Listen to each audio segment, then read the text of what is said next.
it's not. Again, it's not that it's a bad film or it doesn't have a No. plot. It is a bad film. It's a terrible It film. is a bad film. Oh, okay, it's a terrible film, but everyone who I know who saw it, which you may be the outlier here, said it's boring. Like it's like, okay, why do I care? No, Jupiter Ascending isn't boring. It's weird. Jupiter Ascending is bizarre. It is full of so many. So that was the decision you made. Wait. So it's the Wachowski brothers, Channing Tatum and Mila Kunis, and Sean Bean. Just let me send it to you. Don't, and then we'll move on. You need to watch. I'm just thinking, like, you need to watch I'm just saying that's a pretty high level cast and direction there. That's Yeah, but he can't possibly like watch the whole movie before we start the stream. No. You don't need to watch the film. You just need to watch the honest trailers. What you need to watch. The honest trailers is 100% enough because all they do is tell you exactly what happened in the film. It's magnificent. It is, in my opinion, this is the peak of honest trailers. I sent it in the chat room for the voice call.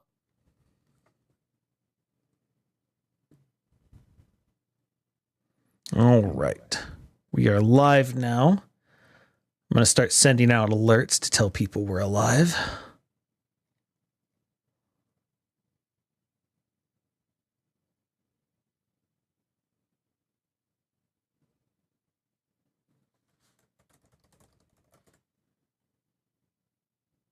hey, he bagged on Speed Racer. I liked that movie.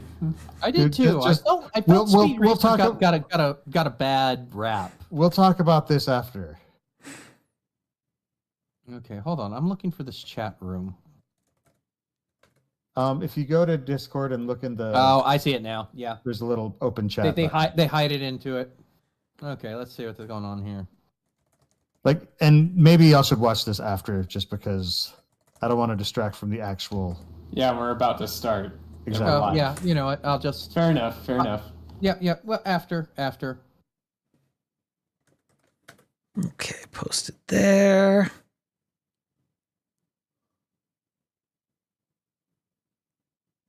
No, it just looks like when you get a group of really talented people together and they all produce something not of quality, I take it? Once again, we'll talk about it later.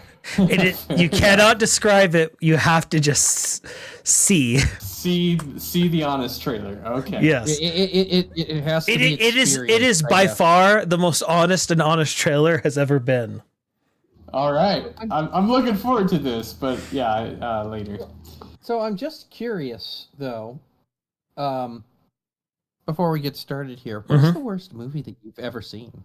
Like straight up, what is the worst movie you've ever seen? Jupiter Ascending. Okay, all right. Willie the Sparrow.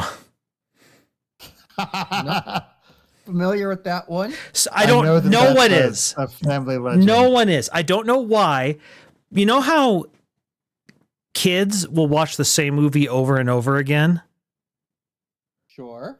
I don't know where my parents got it. I don't know where it came from, but my parents got some film. It was a little animated cartoon called Willie the Sparrow. And this was the film my little brother chose. And it is so bad. And no one knows what this is. I don't know where my parents found this film. All I know is I had to listen to it hour after hour because my brother kept watching it because that's what little kids do. And to this day, I hate sparrows as a result of this stupid film. I mean, I found it. When a young Veely starts shooting at birds, a fairy decides to teach him a lesson and turns him into a sparrow. No, Right then. no, don't find it on IMDb. Find it. I don't know where they found this film in the middle of the 90s. No, I found it on YouTube. Yeah. So I can send you the link if you would like it. No, heavens no. For nostalgia. No, we need to find a way to delete this thing. No, absolutely not. If it brings you pain, then it brings me joy. Luthar, what's the worst movie you ever saw?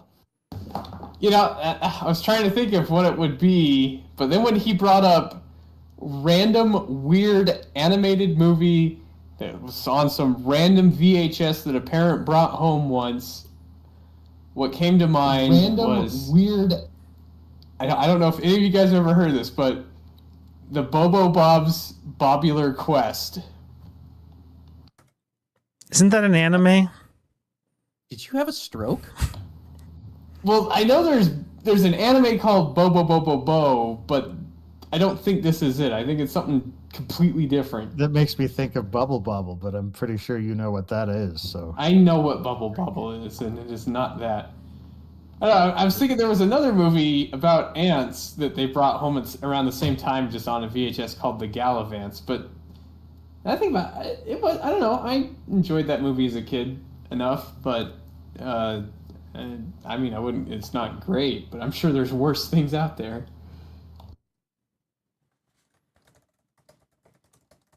So for me, that answer is absolutely and unequivocally The Brothers Grimm with Matthew Damon, and I hated that one. I saw that.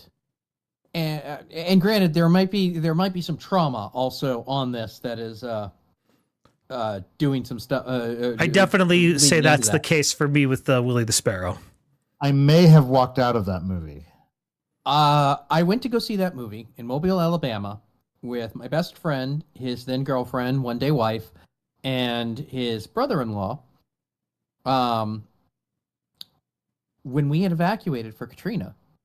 Oh, geez. And so we're seeing this movie just to take our mind off of it. And I remember sitting in the theater and my friend's brother-in-law, who is a film buff, who goes and sees like 20 movies a month in the theater.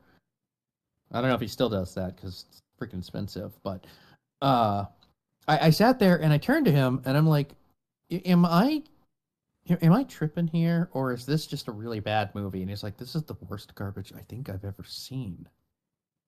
Like, and I see every art film downtown, and Yes. this is a hand. Like, we should go ask for our money back. It's like, but like we're gonna go, if we go ask for our money back, as stressed as we are, we're gonna go at these people, and then we're gonna start a fight. You need to see Jupiter Ascending. I don't know that I do. See, my roommate and I have a little bit of a game. Sometimes she will see a TV show or a movie that is awful, and then insist that I have to watch it. And whenever she does this, my immediate like it's like the Okay, sound we need to in get Kill Bill. started. We're 6 minutes over. Oh crap! Yeah. All right. I'm gonna get us started, and then we'll be ready to go.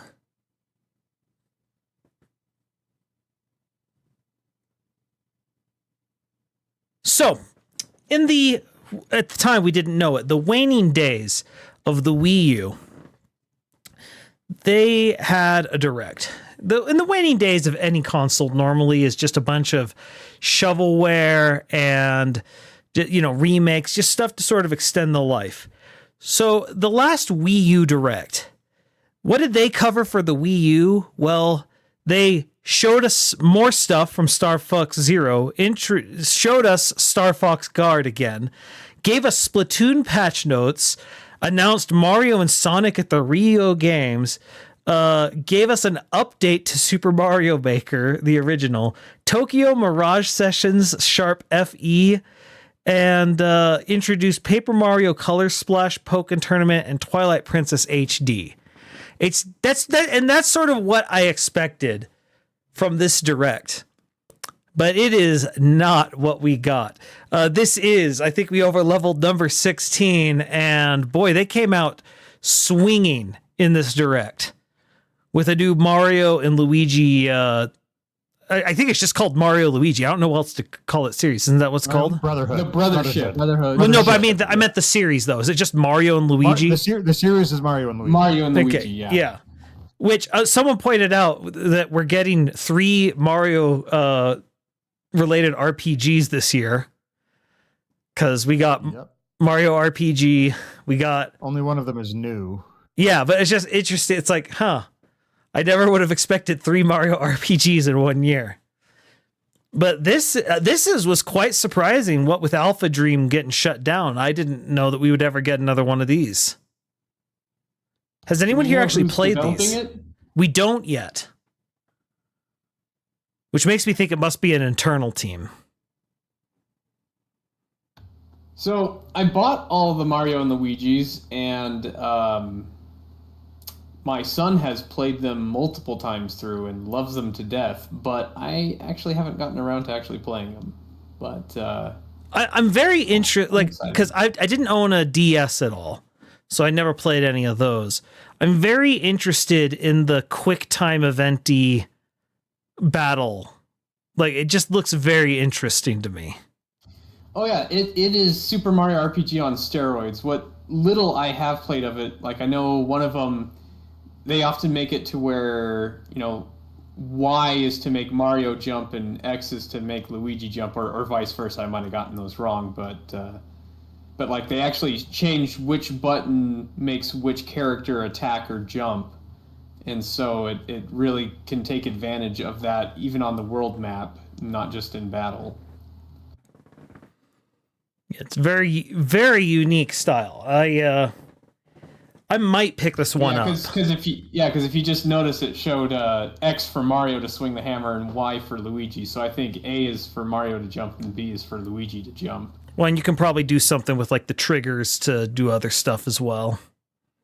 Well, yeah, to do probably like a bros attack, I think is what they call them. I don't know. My son would know a lot more. Do we need to bring him in here? He's sleeping. Maybe. It was a joke. He's underleveled. Yeah, he's definitely underleveled. He's definitely underleveled. But man, I don't know. He goes through. He's on pace to play more games than me in his life. That's for sure. Because he's more of a get through games quick.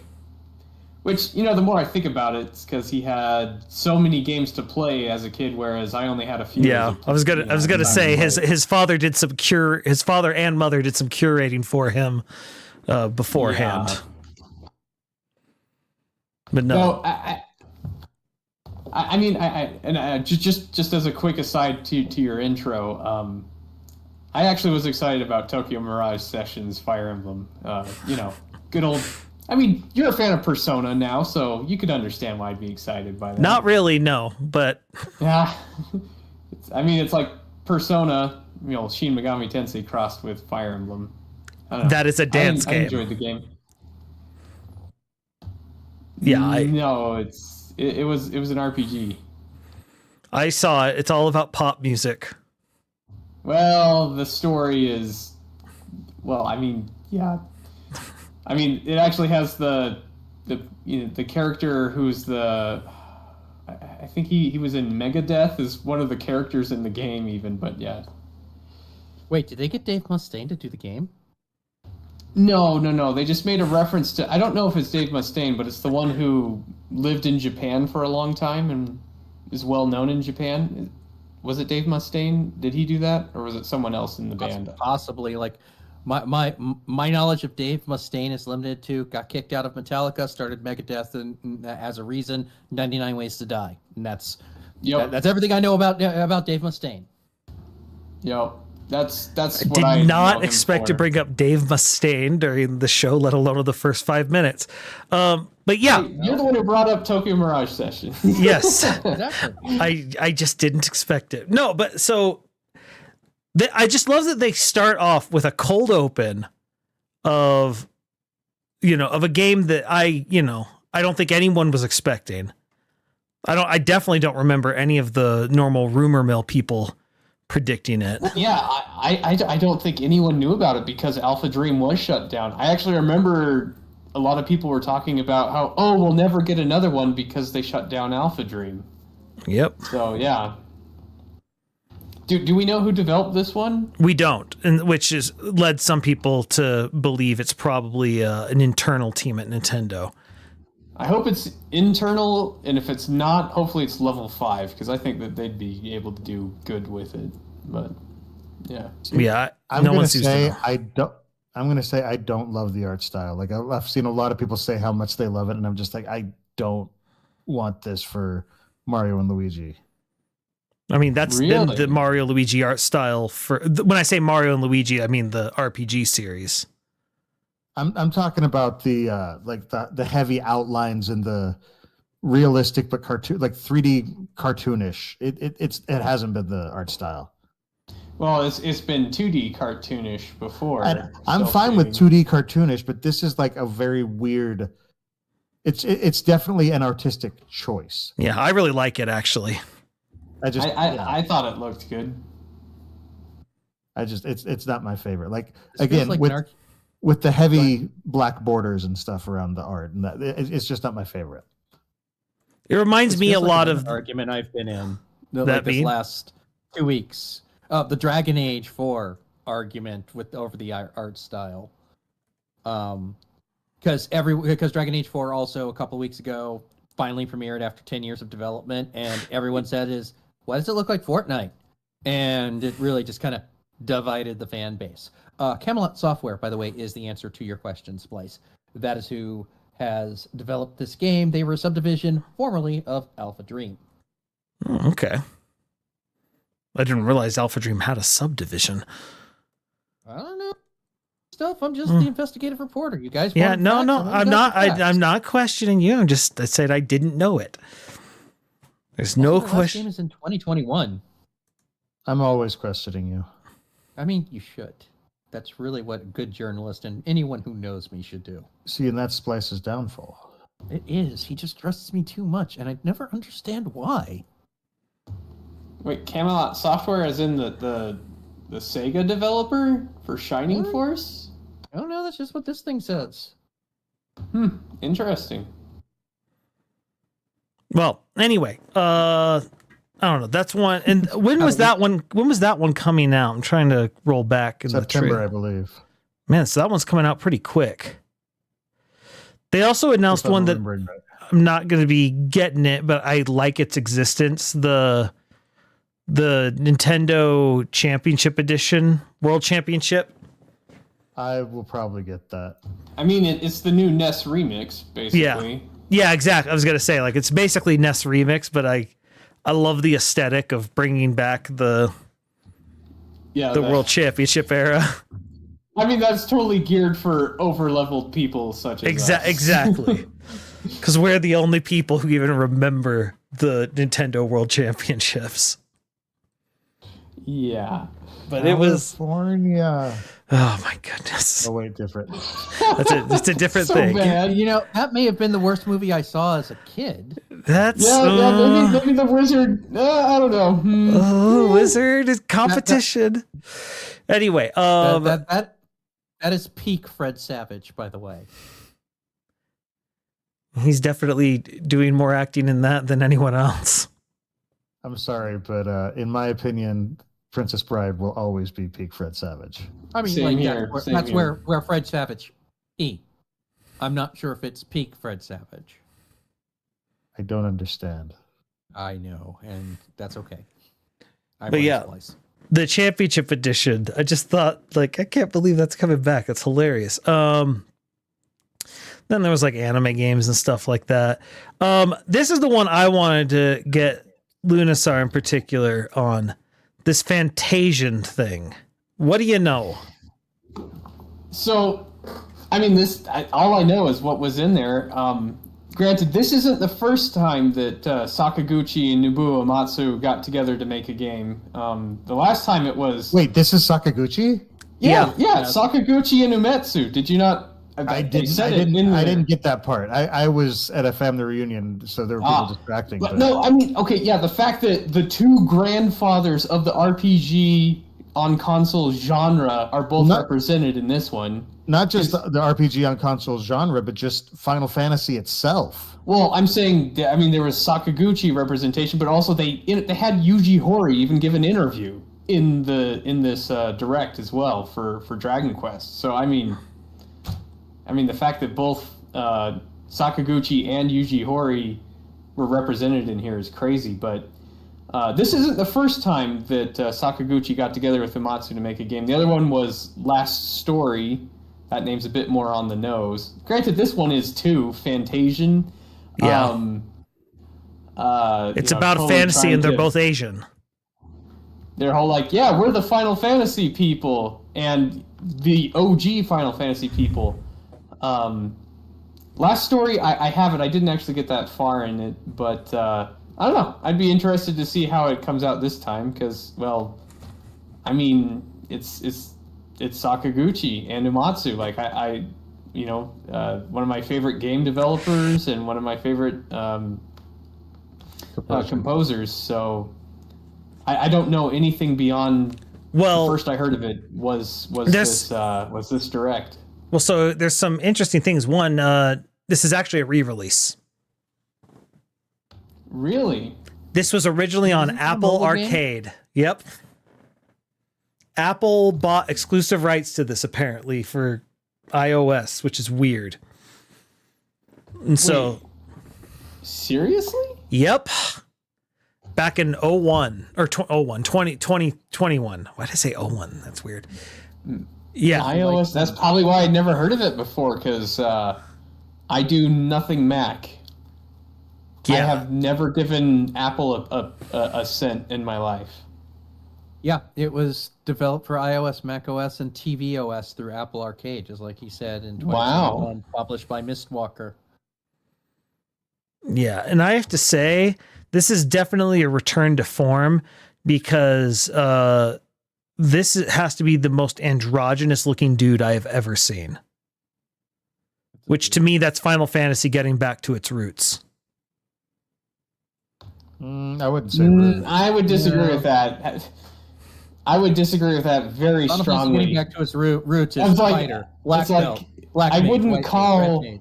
I would not call the the 2D, NES, SNES. I wouldn't call them androgynous. To be fair, some of the art behind them is a bit, but the androgyny mostly started in the PlayStation days. But apparently it's coming out in the holidays. I do think the angle thing is kind of interesting. Yeah, no, where it's not just spamming the attack button. Yeah, that it's this, you angle the attacks and it's like, oh, okay, so it has a little bit of a puzzle element to it. Yeah. That's kind of interesting. Plus it then lets you place things randomly and have it have a consequence. But no, it's just, this was, I had never heard of this either. But the fact that it's coming out, this is also interesting on a meta level because Square Enix was one of the publishers for this originally and is obviously still. And this is all part of Square Enix is no longer going exclusive on the PlayStation. And so This is them branching out even further because they like getting profits too. Do they? Yeah. I mean, well, contrary to I'd heard that evidence would suggest otherwise. No, they're trying, like, you'll notice they're trying to release everything everywhere now.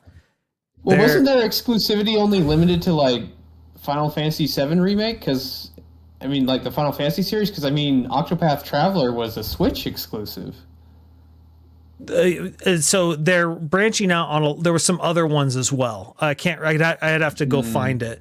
But the problem is the exclusivity that used to make a lot of sense for a lot of these companies because the platform owners they'd pay through the nose to get the exclusivity because it would, to try and sell but the price of the games that they're trying to make, it no longer makes sense. It's the amount of the size of the check to be exclusive no longer offsets the loss in sales you get from being exclusive. Yeah. The thing is like usually the exclusivity is to pay the NRE costs, the development costs. But when you're a big enough company that you don't actually need help to cover that, then you care more about the sales. So yeah. But yeah, you'll notice a lot of the stuff that was exclusive to Sony's now going PC as well. Well, I mean, heck, to that end, this is me cutting forward some. We had, what was it? Lego Horizons. Yeah, that one just sort of came out of nowhere for me. Yeah, I'm like, wait, what? I'm trying to find this. Where was that? There it is. I'm learning. You guys are basically my Nintendo Direct. I'm finding out about a lot of this stuff just from Yeah, you guys. so Lego Horizons. yes. Explain this to me. So it's Wait, did you not watch it?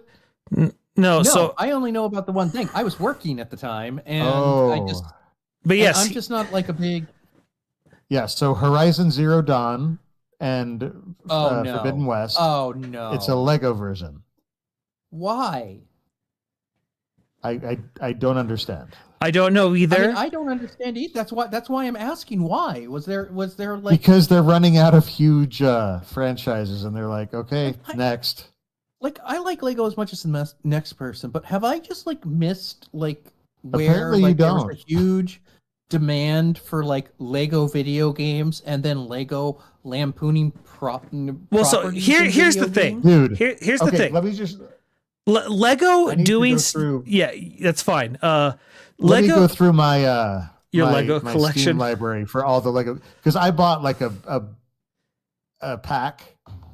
And so yeah, but here we go. okay, This is here, All I know is like Lego Star Wars and Lego Batman were huge. Yeah, yes, I remember those. this is in alphabetical order. So there's Lego Batman, Lego Batman 2 superhero DC superheroes, Lego Batman 3 Beyond Gotham, Lego City Undercover, Lego DC Super Villains, Lego Harry Potter Years 1 through 4, Lego Harry Potter Years 5 through 7, Lego Indiana Jones 2 The Adventure Continues, Lego Jurassic World, Lego Marvel Superheroes, Lego Marvel Superheroes 2, Lego Marvel's Avengers, the Lego Movie, the video game, Lego Star Wars The Force Awakens, Lego The Hobbit, Lego The Incredibles, Lego The Lord of the Rings, Lego Worlds. These are the ones I have.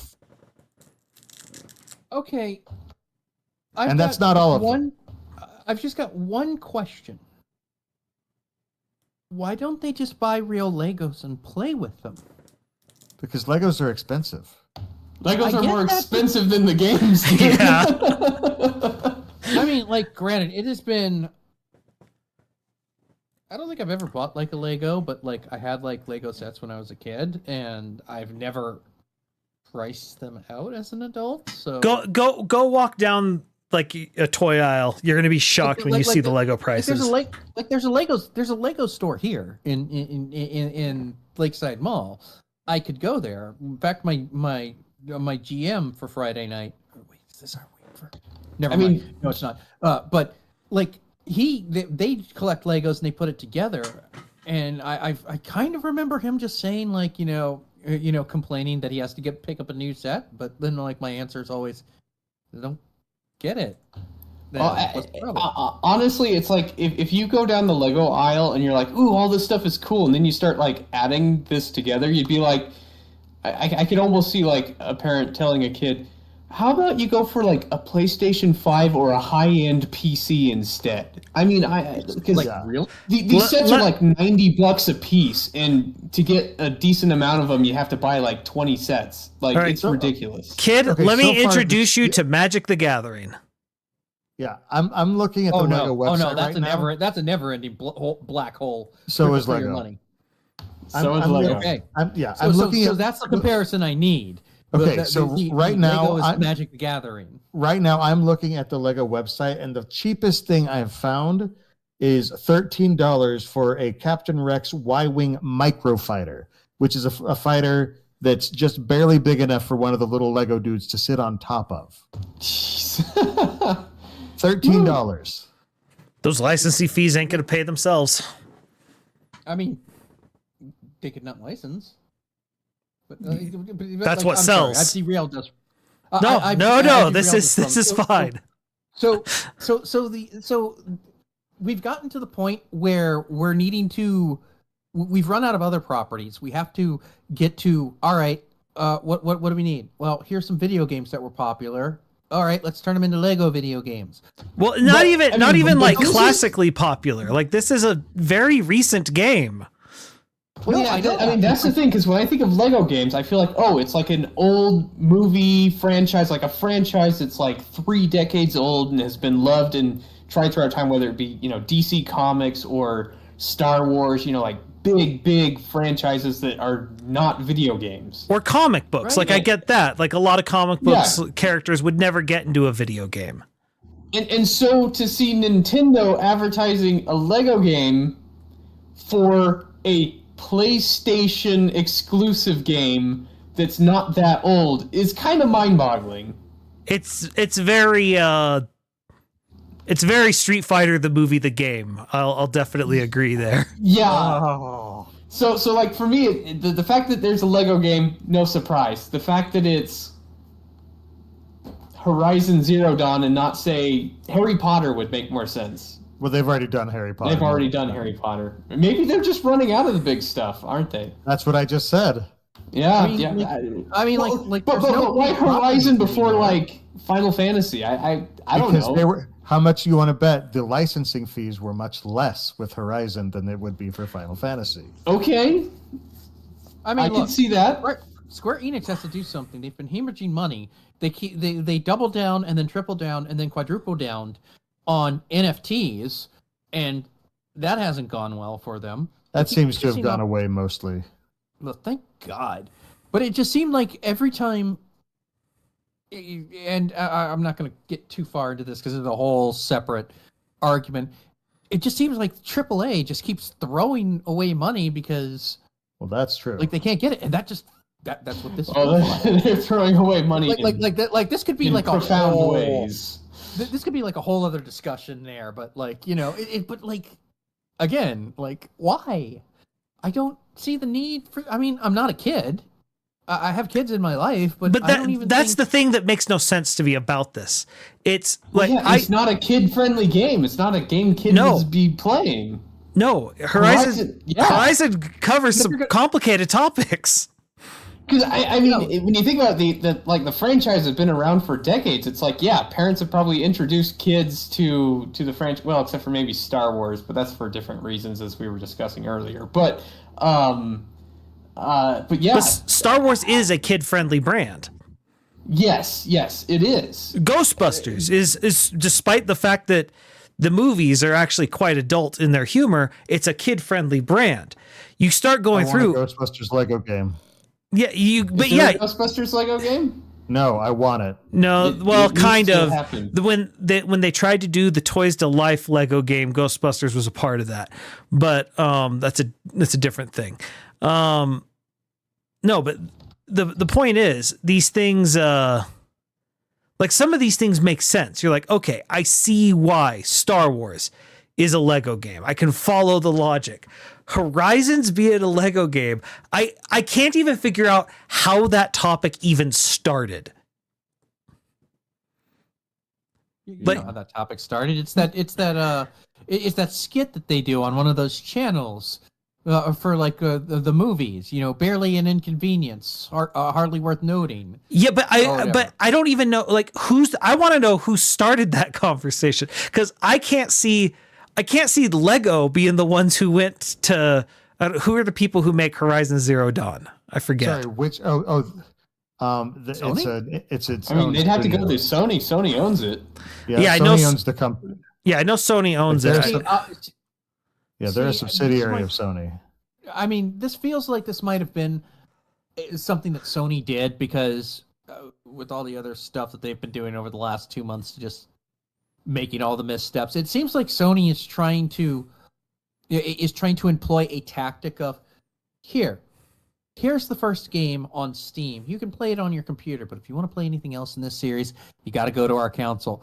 And by the way, if you want to play that, you need to sign up for one of our PlayStation's accounts, despite the fact that we are very incompetent. Oh my goodness. Security. If you have to sign up for a PlayStation account to play Lego Horizon Zero Dawn, I will guarantee. Oh my gosh! I will guarantee you. The riots will begin. That's what happened to Helldivers, and then everyone revolted on them, which was funny in all of it in and of itself, because of the themes of the game. It's like, what did you think was going to happen? Yeah. You basically told everyone that we need to band together for a common cause, and then you made yourself the enemy.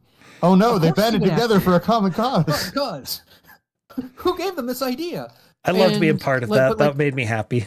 but then like they started putting other games out, and they're just doing the same thing. It was like, well, you can't play this game unless you have a PlayStation account, and taking like half of their audience away. I Yeah. will guarantee you that is exactly what they're doing. They're releasing like I believe it too, because my son bought an Ubisoft game that was made just a kid's party game by Ubisoft, a Rabbids party game, and it required making a Ubisoft account to play it at all. Yep. Like, I mean, seriously, like a party game that's not online at all required an Ubisoft account to play at home. Everyone is Ridiculous. trying to duplicate what Steam did, over a decade ago now. The problem is that everyone has to go to Steam. Sorry guys, like you have to go to Steam to do it. They did it first. We don't need all of these other accounts, and this isn't like online. This isn't like video streaming. We don't need all of you. We just need them. And like Ubisoft is also the people who are what is their thing now? The gamers need to be comfortable with not owning their games. Okay, bud. If It's buying like, your game isn't ownership, then it's not pirating. And that's the thing is, you need to be comfortable with us not owning your games then, Yeah, exactly. because we're not going to buy them. I mean, that I haven't. The last Ubisoft game I bought was Watch Dogs, and that was how long ago? And even Gosh. then, I think I got it for free. Wait, That was one how? of those games I was excited when they announced, but by the time it came out, I wanted nothing to do with. But I mean, again, like, who is this? Linus, you're the only one here with kids. Is your kids clamoring for a Lego Horizon Dawn? And Nope. There's a lot of games they latched on to, and this was not even on their radar. Like, okay, speaking of my kids, right? Okay. Not only did they not care about this one, you know what game they talked about a whole lot more than that? what's that? The new Dimpamin. I had never heard of this. All I know is I was watching Arlo stream, and when he saw it, he's like, "Oh my goodness, Deadpool!" And I'm just like, "Did I miss something?" But yeah, of course, the reason why Dimpamin's been a common topic with my kids is was not one I saw coming. It's not that they're excited about the game. It's now become their after the day of the direct, all day the kids were, as an insult, calling each other Dimpamin. That is amazing. I love your kids. That You're the Dimpamin. Linus, sorry, that is the proof positive that you and Lizzie are just great parents right there. Oh my goodness, me and Lizzie just hear this and we're like, oh my gosh, that's hilarious. I might steal that from them. I like the idea of using Dempaman as an insult. But apparently, there's a group for whom just to hear my youngest, I'm not a Dimpamin, you're the Dimpamin. But apparently, this game was something to some generation of kids that I don't know about. Whoa, we just got a $10 donation from Cool Man. Hey, Cool Man, long time no see. How's it going? Hey. Absolute hype direct with amazing games. I'm still geeking out about Zelda and Metroid Prime 4. I'm still not sure why Horizon got a Lego game, but I'm laughing. Yeah, neither are we. Yeah, exactly. We feel the same way, man. We're all in agreement.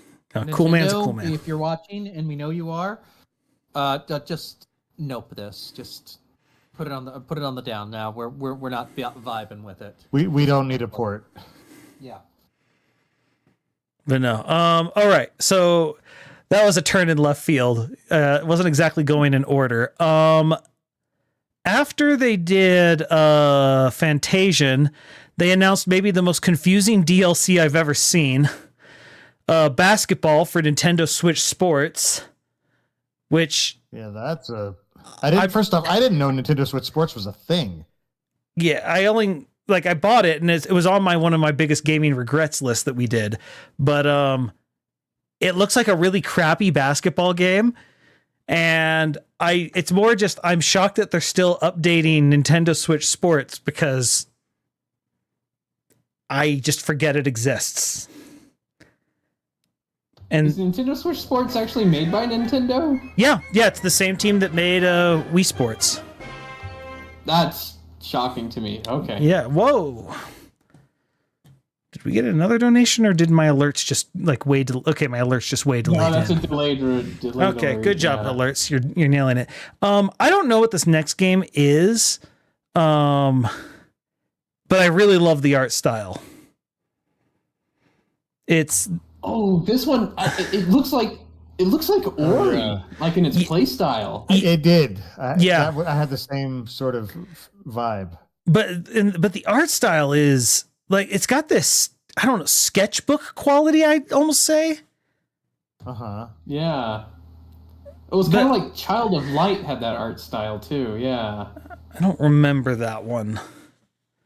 No, it was very reminiscent of Ori to me. But no, the gameplay looks so Ori. I mean, just even the way you move in the combat is totally Ori. And if that's the case, I'm actually excited because I loved that game. Yeah. That's one of my favorite games. Yeah, totally. Agree. Memories in Orbit. No, just I was very taken by the art style. Are you in Orbit? No. I didn't hear what you asked. I asked if we are sure they are in orbit. I'm not sure of anything with you. Yeah. But yeah, I mean, just because I really enjoyed Ori, the game looks really fun. The thing that's not clear is whether or not it's a full-on Metroidvania like Ori, or if it's just more like a linear progression and you have the same powers the whole time. That's unclear from that, but other than that, it looks fun. Yeah. I have to agree. Again, I know nothing of this, but okay. Thumbs up. All right, Mithril. How's it going? Mithril, do you want to weigh in on the confusion that is Lego Horizon Zero Dawn or whatever it's called? Also still confused. I want to know why it exists. Didn't see it coming. They've never done a Lego series of like a purely video game franchise before. And why do you start with Horizon? It's so confusing.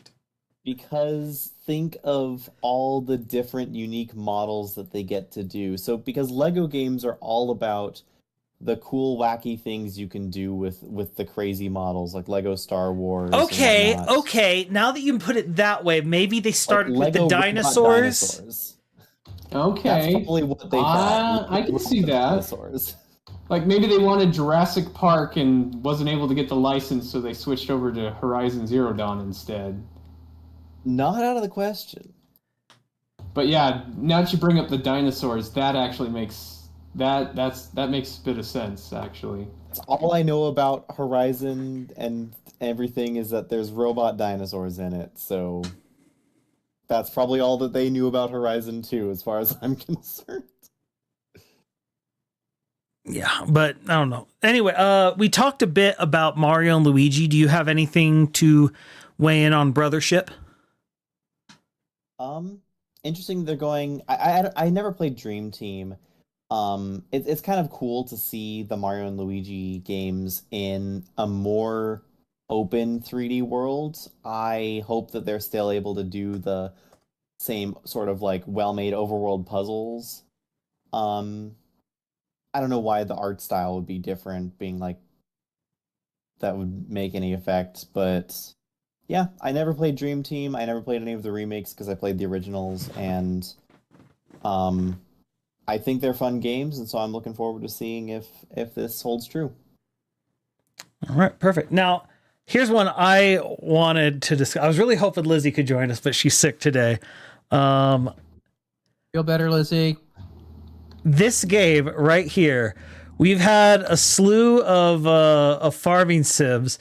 We haven't had a farming sim creature collector mob battle combo. Well, that's the thing. I was talking to her about it because, I'm looking. I'm like, man, it's like Rune Factory crossed with Pikmin, and then to find it's made by the people who do Rune Factory, and then Monster Rancher too. Yeah, and so we were actually like, huh? It's Monster Farmer.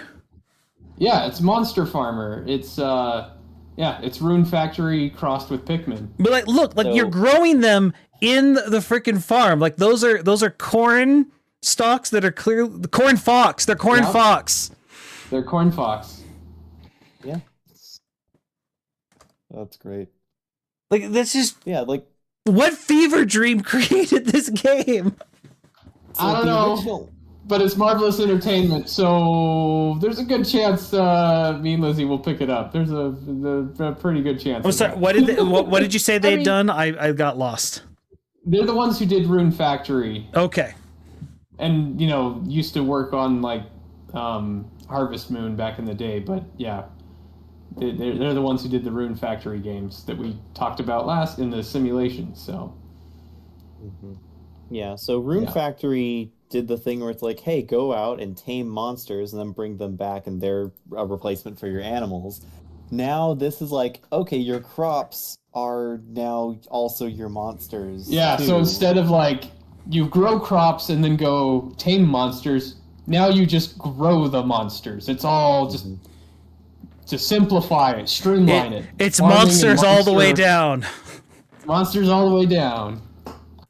I mean, to be fair, this might be just a scenario where it's, let's see what happens when we take these two great flavors and put them together, like chocolate and peanut butter, or mariachi music and death metal.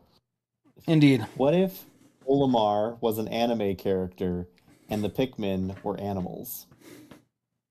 I mean, yeah. No, one of the things I'm really enjoying about this era of video games are all the mashups I never knew would work together. They are trying so much, and some of them work very well, and some of them do not work together. But I mean, but that's sort of the point, right? Like we're in it's a new era of experimental. Well, you look at early painting, for example, and it's just this. What they're doing doesn't even look like humans because they're trying to figure out how do you actually do form, and then once they start figuring out form, they can start playing with form and.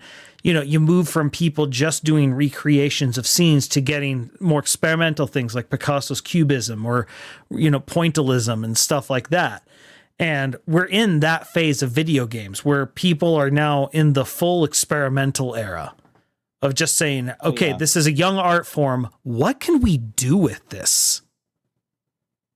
Yeah, you see, video game experimentalism seems to come in waves where it's like, okay, new technology comes out, people are trying out stuff with it.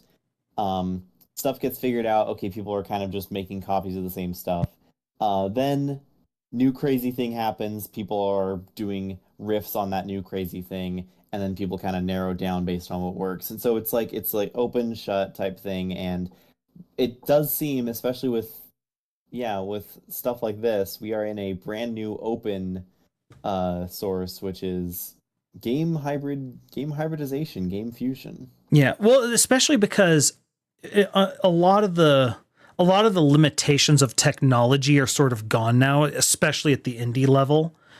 You look at the N64 era, obviously there was a lot of experimenting because it's the first time people can really do 3D on a console. And so, of course, they're experimenting. But now that the technology is sort of plateaued, what's the next area of experimentation? It's the actual game itself. Well, I mean, especially when you think about what indie people can do with it, now game engines are fantastic. Like even free and open source game engines can get stuff, done to make a presentable thing in minutes that took, days and weeks before back in the old days. So development is especially on the indie side is faster and cheaper and easier than it's ever been in all of video game history. So yeah, we see all sorts of really cool stuff coming from these small teams. Yeah, so Farmagia, I really have no interest in playing it, but I am very interested in it, if that makes sense. Yeah. As in, you'll want a review from me and Lizzie if we play it. Yeah. Like, I'd be very interested in your guys' review, just because I never would have thought to cross farming sim with creature collector with mob battler, but here we are. Well, I mean, think about it. These are the same people that said, you know what Harvest Moon needs? It needs more combat. Yep. So, this is kind of the natural progression of that concept that they introduced. You know what combat needs? More combat. Yeah. Well, to be honest, it does, like, it's one of the things that always annoy me, like, in the Pokemon universe, when you're not fighting, like, in an actual tournament, like, you're going up against Team Rocket, you're like, why are you only fighting with one Pokemon at a time? Why not literally just release them all and just, like, go on, they're the bad guys. Who cares? And so it's kind of nice to just see him sending all his Pokemon at these monsters at one time. But let's see. Donkey Kong Country Returns HD. I don't really have anything to say about it other than good. It's good. Yeah. Question is my only question would be if they replace the motion controls. It'd be nice if they did. I'm fairly certain they did. It's the adaptation of the 3DS to begin with, so they have to make changes. Oh, that's right. They made a 3DS port, and this is another port on top of that. Okay. Yeah, well, it's because the 3DS port was sort of the bonus one where they gave it extra levels and such. And so I've only played the original Wii version, so. Yeah. Let's see. Then they announced Dragon Quest. The name is terrible. Dragon Quest 3 HD 2D remake. Well, and they announced not just 3, but they focused on 3, but 1, 2, and 3. Yes. It's actually all 3? It might be in 2 separate things. The thing is what I find interesting is this isn't the first Switch remake of Dragon Quest 1, 2, and 3. I bought the Dragon Quest 1, 2, and 3 remake compilation on the Switch already. It wasn't released in the US. I bought the the Oceania, like, Singapore version that's in English. And I got an import of that. But those are like 16-bit remakes. So they're more like Super Nintendo graphics for those games. But this style, doing it more in the Octopath Traveler style, it looks pretty cool. Like, looks pretty cool. I get what they're saying with HD 2D. It's just the name is a mouthful.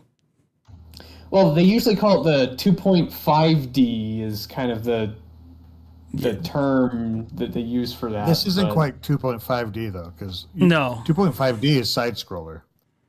Yeah, it's just 2.5D. I've heard applied to Doom. 2.5D is what I've heard applied to Octopath Traveler. I've heard Octopath Traveler as HD pixel or HD. Like I said, HD 2D. I get what they're saying. I might call it 2D HD just mentally, but it's just more. It's just I just feel like you needed a different name for this because this is very Hero of Lordly Caliber, where it's just the name of the game just keeps going. I'd say though I'm excited to see it. It looks cool, and I hope that they did a good job and didn't retranslate it crazy. But the thing I find interesting, I'm like, they already did one. It wasn't released in the US, but they already did a Switch remake. So it's kind of interesting that these 3 games got a second Switch remake. But I thought it was awesome that they, for the direct, interviewed Yuji Horii, because that's always cool. So yeah. Well, and the other thing, I think it's a good time to do it because these characters that they're showing, these are the characters that you can play as hero in Smash Brothers. And if there's anything that's proven, it's that by putting someone in Smash Bros, you can get people interested. And it also shows that there's still at least yet one more game that had designs by Akira Toriyama that are still coming out. Yep. I thought Sandland was going to be his last, but I guess I shouldn't have counted out remakes. Yeah, well, maybe, you know, I wouldn't mind seeing like Chrono Trigger get that treatment. Oh yeah, like a HD 2D Chrono Trigger. Yeah, like That's been rumored for years, though. And yeah. That's the thing. Would you prefer Chrono Trigger to get like a 3D, like the Resurrection that got cease and desist, or would you prefer this style? I think I prefer this Chrono style. Trigger. I think I prefer this style for classic games, where you still get that pixel feel, but you get some of the benefits of modern tech. Yeah. I'd like to see Chrono Trigger done like Octopath. Yeah. Well, that's kind of what this is kind of Octopath style-ish. Mm-hmm. So, yeah. No, I love this idea, though, where it's like a 3D environment, but you have 2D sprites, but you make sure that it looks really good and cohesive together. Mm-hmm. Like, I mean, ever since the PS1, they started experimenting with a 3D environment with sprites, but there always was such a big clash between the 3D and the 2D part. Like, you can tell that they don't quite mesh well, whereas these blend perfectly together in this style, and I kind of like it a lot. Well, especially with like Octopath they show is really what paved the way on it. but especially something like you see this like goblin take a swing here, and like that's just way more frames than you ever would have gotten in the original. Oh yeah, those frames are closer to what you got on like the Super Nintendo ones. No, 9. That's the DS level of frames. Actually. Yeah, exactly. I was like, that's Dragon Quest 9. That's Dragon Quest 9's framing. So, yeah. And I think it's cool. I think it's cool. It's because one of the things that annoys me about a lot of the stuff in this era is they do a re-release and they just don't put any effort to really justify, why should I buy this? And so seeing them go to some effort makes me happy. Because that's the thing, like the first remake that was just done 16-bit style. I mean, sure, it's an upgrade to go from 8-bit to 16-bit, but to be fair, I think that was probably a direct port from an earlier remake, whereas this is a full-on, hey, let's redo the graphics entirely, and it looks good. Yeah, I agree. All right, so we had the interview. All right, here's the one I wanted to talk about. The Funko Pop video game. Do we have to? Oh my goodness. Are you pranking me? No. I mean, it's kind of like Lego, but like... Yeah. But Well, like, and if you look, it actually has a couple of the same licenses. But I don't know. Just the fact that this exists, I find will admit, hilarious. when I saw this game, my only thought was, oh, this is a game that's only going to stay on the whatever online store for like 2 years, and once the license runs out, it'll be impossible to get. Do you know what the animation style reminds me of? Psychonauts. I can see If it. Psychonauts Like had the no way they're soul. running. Like a soulless, like Yeah. No, the animation stuff. Don't. I'm not talking about the soulless dead eyes. Yeah. I am. But that's just because I can't get over it. I've never understood the attraction to the Funko Pop aesthetic. The biggest problem is they're not going to have, Kelsier or Hoyt or any of those. Yeah. Because those don't actually exist. You got those I had to get custom those made. Custom made. But it's just one of those things. I see this and I just don't know. Again, it's just like the Horizon thing where I'm just like, How did the conversation start? how did this start? This one feels a little more natural to me just because Funko has been so big in the game, like with gaming people to begin with.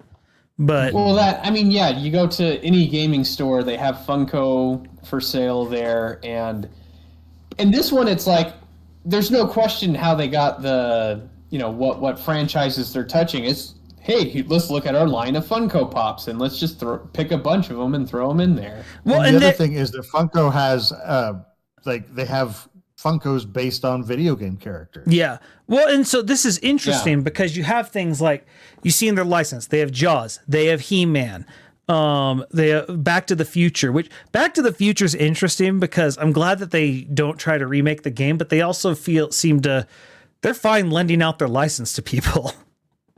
And as long as that's all they do, I'm okay with that.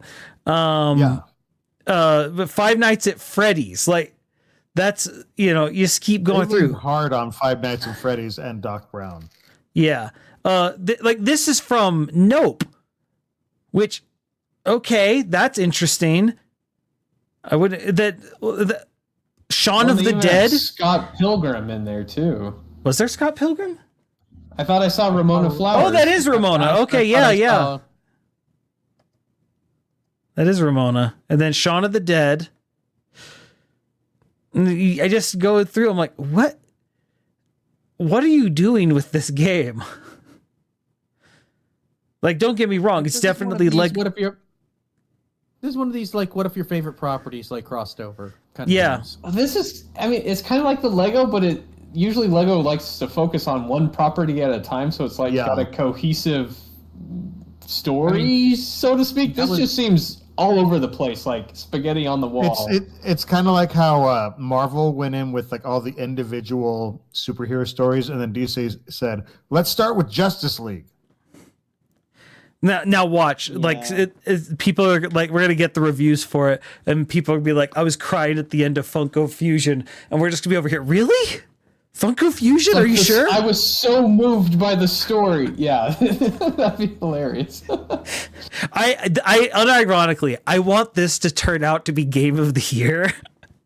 I would love that. And everyone's like, and like, no one buys it because everyone's like, no, I'm telling you, it's really good. And everyone's like, nah, you're pulling my chain. But yeah, I want it. That'd be great.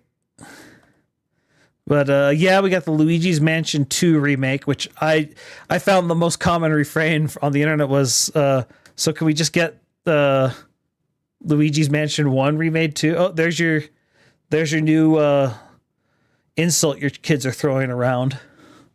There's Dempa Men. Yep, Dempa Men. Wait, didn't they remake Luigi's Mansion 1? Or they announced it? Or they announced 2, because 2 was on the DS. And they remade a lot of the DS games because they realized, there's an entire market of people who never bought our portables that we can now get money from again. Which is a good it's a good strategy to get money from people you didn't get from before. Like if they ever release a version of Kid Icarus Uprising, they'll get my money because I've never played it. Okay, Luigi's Mansion did get a remake on the 3DS. Okay. Okay, so right now on the screen is Metal Slug. This looks like just a mobile game that's going to the Switch. Yeah, I thought so as well. Like that. Yeah. I thought the same thing. It's funny because I was watching someone play a really old Super Nintendo game, which was basically similar to this. It was like King Arthur, but it was like a weird like Lemmings meets real-time strategy game on a Super Nintendo. And for some reason, I was watching that earlier today, and I'm just like, looks very similar to this, 30 years later or whatever. You say Lemmings meets real-time strategy, and my immediate thought is MOBA. I mean, kind of. Not exactly, but... Oh, one sec, what was it? Sorry, I'm just going to dig this up for a second.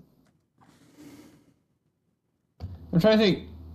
Is this the first announcement of Darkest Dungeon 2, or is this just a Switch port of a game that's already out on the PC? So, it's already out on PC. Okay. Was an Epic Game Store exclusive for like certain number of months. They basically used that as effective early access time, and then it launched on Steam just like a month or two ago, I want to say. A couple months ago. And yeah, so it's already on Steam, and now it's getting a Switch port. Yeah, I got the first Darkest Dungeon. It wasn't for me. Metal Slug Attack was a mobile game from 2016. So Knew this it. is a remake. 2016. Oh, bud. Like we can't even get like a mobile game from this side of the 20 barrier. I don't know, man. Like Metal Slug, I know we have people who've been like hankering for Metal Slug, but probably not like this. Yeah, no, not at all. I mean, like, come on, if you're gonna bring back old games, bring back classics. Yeah. We got more stuff for the expansion pass. We got Four Swords Adventure, which I was intrigued by these. Yeah. Four Swords always interested me just because it just has a unique thing going for it that a lot of other games don't. I don't understand what this means though by Link to the Past Four Swords. What's like I know Link to the Past and I know Four Swords. It's Link to the Past with 4 players. Yeah. Except that I didn't recognize any of the areas they were in with the It's Link to the Past themed. So like the original Four Swords Adventures, I think was similar, but was like, and then they had the 3DS freeware one. That was the original Four Swords called that? Maybe. No, so there was there was the Four Swords and then Four Swords Adventure. 2002. I think it was. I think the original. I think the original Four Swords was a multiplayer Link to the Past. I don't recall. Okay, so I'm remembering one that they had on GameCube. So the GameCube was just called Four Swords Adventures, but apparently there was a Game Boy Advance game called Legend of Zelda: Link to the Past and the Four Swords. Huh. Oh, like I remember Four Swords. Isn't that the one that was put for a short time on the 3DS as like a free download? Oh, so there are 3 different games. Breakfast has it right in chat. There's Four Swords, which was on GameCube. There's Link to the Past Four Swords, which was GBA, and then there was Four Swords Adventures, which was the DS one. That was free. This is very confusing. I knew of Four Swords and Four Swords Adventures. I never knew about Link to the Past Four Swords. I mean, would you expect anything else from a Zelda game? Like there has to be some convoluted lineage to it if it's any part of the Zelda timeline. I still don't believe the timeline. Make this timeline a lot worse, and then it's going to make sense. Glad we have Zero Mission now, because that's actually one I've never played. Because I didn't have it. Oh, really? We just didn't have it. Zero Mission's fantastic. I know. I've had that for... Yeah, I never got it. I got it on the Wii U Virtual Console one. Yep, I have it on Wii U Virtual Console. That's honestly the main reason I still have my Wii U is the few Virtual Console games that were exclusive on that one. And they had fantastic titles. But then Turok and Perfect Dark. Perfect Dark being on this is so good. The game is just amazing. I find it interesting that they even have a 17 plus section now. Yeah. For the and the fact that it didn't start with Conker's Bad Fur Day, like the poster child for mature and 64 games. Listen, I know, and it's the 2 games that honestly we felt okay playing as kids, even though I guess they technically were mature, but I never even really connected that with either of them. No one should play Conker's Bad Fur game. Like that's just no, don't like it. I had no interest in it. I never played it. I just know it's the poster child for it, and I know it has quite the dedicated fan base. Yeah. And I know that one it earned its rated M. It earned it for sure. Yeah, I watched a Let's Play of it. It is something. The more interesting, the more interesting thing is how it came to be is because Rare apparently Rare encouraged competitive stuff with their games, so the teams were sort of against each other, and both of them. Mistake. Well, so it worked at the time because they were big enough, but the issue was the Banjo-Kazooie team kind of was first to market, and Banjo-Kazooie's a legend to this day, and so they're going to the Banjo-Kazooie guys after successful. They're like, hey, how do we do this? And, so getting help on the game. 'Cause, like, they're still on the same team and stuff. But the problem was the devs were like, you're going to release another cutesy thing? Like, that doesn't, we don't want to be a company that just does that. They're like, well, but we like this thing. And so, like, how do we differentiate this?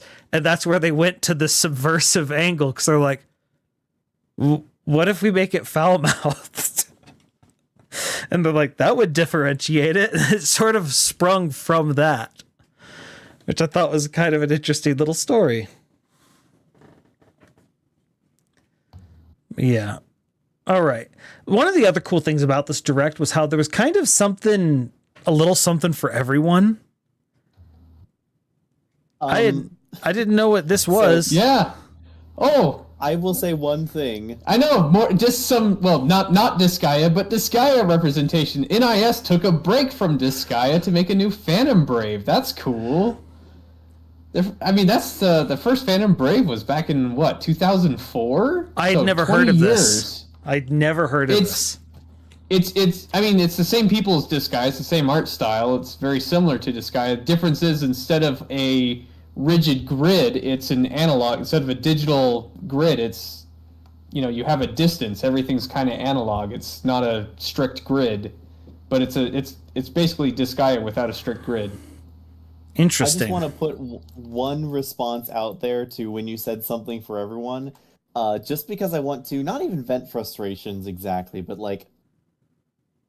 just like how insular the Fire Emblem community is. Every time a direct is announced, everyone, I swear, gets out their conspiracy boards and red string trying to figure out if this is going to be the time that X game gets a remake or a new game gets announced. And I just sit back and eat popcorn. And I'm just like, oh boy, your disappointment is just going to last forever. Yeah, well, I'm a Smash Bros. Fan, so I ain't going to get onto that high horse. Oh yeah, I know, exactly. But you get it, though. Yes. Yeah, because it's a very dedicated and narrow fan base that hopes that their thing is the thing. Yeah, whether you approve or not, you understand where it comes from. Exactly. Yeah, all right. Keep expecting more Smash DLC, and that's...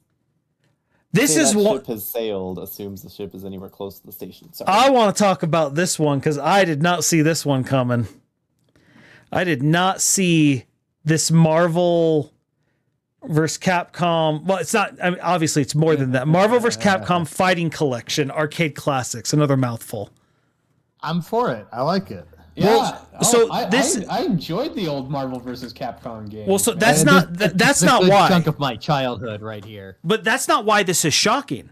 There hasn't been a re-release of Marvel vs. Capcom in a long time because there has been some rights issues between Marvel and Capcom for a number of years. Oh yeah. Mm-hmm. Oh yeah.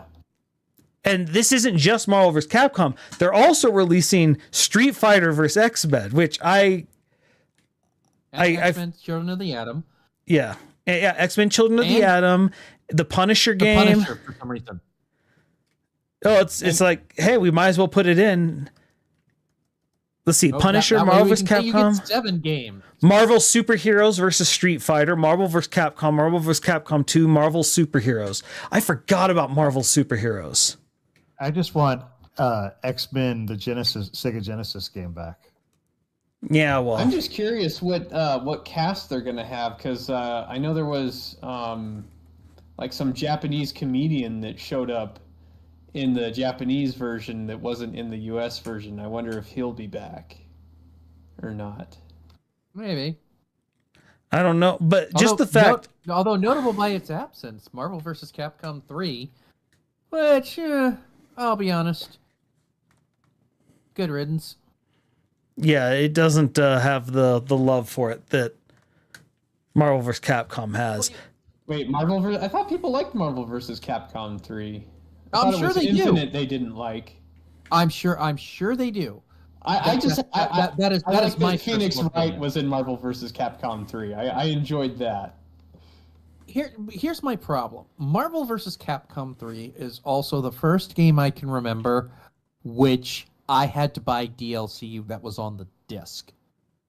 The disc locked content. That was the first one for me, and See, I bought the Ultimate Edition couple years later. So I mean, that was before these type of things had it. But like this was also like when I stopped getting into fighting games.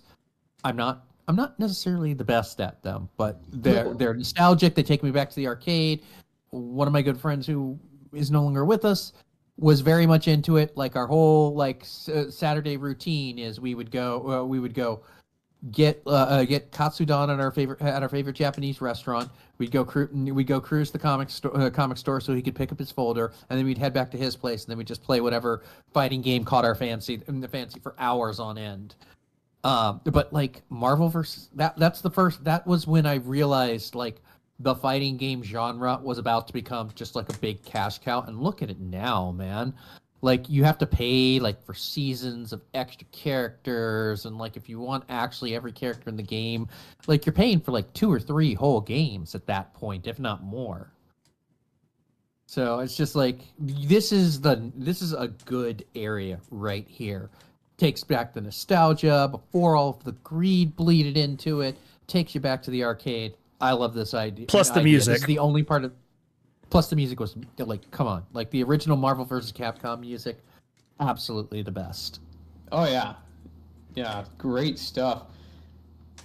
Now that you mention it, the whole like with the DLC, it actually started something where a habit I've kind of picked up where I don't buy games when they first come out a lot of the times. Like, I know in a year or two they'll have a special version that comes with all the DLC. It's like, I mean, we talked about Phantom Brave earlier. I didn't even buy Disgaea 7 because I'm like, I've bought enough Disgaea completes now that I'm gonna wait till there's a Disgaea complete before I even think about buying it. Yeah. No, the thing that's interesting here is the fact that they got the license worked out, which makes me wonder, because I know for a fact that Disney started getting expensive with that Marvel license. I mean, we were talking about Square Enix earlier, the Marvel Avengers game and stuff like that. And part of me makes me wonder, because Disney hasn't had the best few quarters recently, and it makes me wonder if they're like, okay, hey, wait, maybe let's try and get that license money back. How do we do that? They're realizing, we may have burned people out on Marvel, but how do we capitalize on the franchise without having to produce new movies for like one characters? How do we get free money? I mean, that's the best money. But that's also the story of like Disney and all of their stuff. Like, I mean, like the Star Wars franchise was locked to EA for years, and they would put out these craptastic monstrosities. Only pulled back because they bungled it so many times. They bundled it so badly they may have ruined loot boxes for the entire industry. Mm-hmm. Which are good. Like loot boxes need to go away. It is good, but I also just find it hilarious that it's like, I love that it's EA that did it. That they finally pushed their heads so deep in the cookie jar they couldn't pull it out. Yep. How do you feel about that sense of pride and accomplishment now? Oh, pride and accomplishment. So good. But no, I don't know. This is one of those, again, this Direct had a little something for everyone. And on top of it, just a lot of really surprising things. No one had this on their bingo card. I didn't hear any leaker who had this. So I had made up my mind I was going to die before these got re-released. And it's not even just for Nintendo. Like it's getting like a across the board release, which is great for me. I've got a Steam Deck. Oh yeah. Yep. Now there are people fight. Join the Linux, yay for Steam Deck. You see, I've told you got to do your best to make it not sound like a cult, and when you do join the Linux, you're not helping. Okay, fair enough. You know what? Like catching the Squeenix is any better. No, that's not. That doesn't. The Squeenix? Yeah, that doesn't. Like you got. Yeah, that doesn't sound like a cult. That sounds like a disease. It is. That's one of the reasons why it's just like Square Enix. Are you sure the Squeenix? That's what we're going with now. You guys want us to catch the Squeenix? That sounds like something that we would have to watch a video on in health class when I was in high school. I'm pretty sure I did. But okay, so they announced a Super Mario Party Jamboree, which has some interesting concepts. I don't like the I'm motion intrigued by this controls. Oh, there's motion controls. Yeah, well, so, okay. Immediately, I'm out. Mario Party. So here's the thing. Motion controls in a party game, I'm far more on board with. And the way Mario Party executes them, I actually think it can be pretty dang good. It's just more I don't want to need to have Joy-Cons. Right. But I agree. mean, Yeah, that's very fair. but the things that they're showing Joy-Cons to play with everyone, yeah. Yeah, but the things that they're showing are actually very interesting and kind of innovative for the Mario Party series. That's also true. And so this is definitely not a day one purchase or anything for me, but I'm interested to see what happens with it. And if it's something where like if my family buys, there's like, hey, we're going to buy this. It's like, okay, I'll go in on it with you. But after the Nintendo Switch Sports debacle, they're going to have to make the first move. But I've never been a Mario Party person. Mario Party is the reason our I've never had family friends to play Mario Party with. Okay, that is the most sad sentence I've heard all day. But now you can play I online. Mario Party with my brother and my sister and my dad sometimes, but that's not the same as playing it with people who are actively cutthroat. My sister, the youngest of my three sisters, Cammy, Fear his Pop-Tart, for those who are on my stream, is the most bloodthirsty Mario Party player I have ever seen. She becomes a different person when Mario Party happens. There are death threats have been made. So I don't believe that for a second. Okay, it's funny you bring that up. She's nothing but a snow-driven angel. No, Okay, that's funny you my bring this middle up sister. Because based off of your stories, I actually made a joke a few days ago. So before this was announced, but I said that your sister's husband's tombstone will read, "He won at Mario Party." Oh, see, I thought you made that joke because you knew that story. No, Christian, I told him when they were engaged because I was home. And so we started playing Mario Party 2. I'm like, so you made this joke too. Okay. And so I told Christian, I'm just like, so have you seen her play Mario Party yet? And he's like, no, I haven't. And I'm like, just it might change things. And then he gives me a look, and he gave me this knowing look of where it was like, I don't know exactly, but I'm fairly certain I know where this is going, and I'm not surprised type of thing. And I'm like, okay, good. You know what you're getting in on. Yeah. I mean, it's that Star Wars scene. Let the Wookiee win. Yep. My sister has always said that it's best to date someone in all seasons, so like around all the different holidays and stuff, so that you know them. I've always also, they said date them in all parts of the year and on vacation. And then before you marry them, and then okay, I can handle What season this. is Mario Party? That's its own season. Yeah. Don't marry someone until you've played. See what type of person they are over Mario Party. No, it is insane how violent things get. Okay, they don't actually get violent. There's just a lot of threat of violence. And I love it. Don't change anything. All right, here's one of the two big ones that we got. Where we got the remaster of Wand of Gamelon. That's not what this is. You're playing as Zelda. She's wielding a wand. I know, right? I couldn't resist it in the chat earlier. How is this not the remaster of Wand of Gamelon? Doesn't make any sense to me. That's exactly what I They call don't have remastered cutscenes. That's why it can't be. No, that's no. Remake confirmed. I need a button that lets me go back to the old cutscenes first. My boy. It's interesting that we get in the same year we're gonna get a Princess Peach game and a Princess Zelda game. There have been some and this is a weird one. There have been some amusement park insiders who have said that they've heard rumors that Nintendo's sort of coming at Disney, trying to take over the princess market.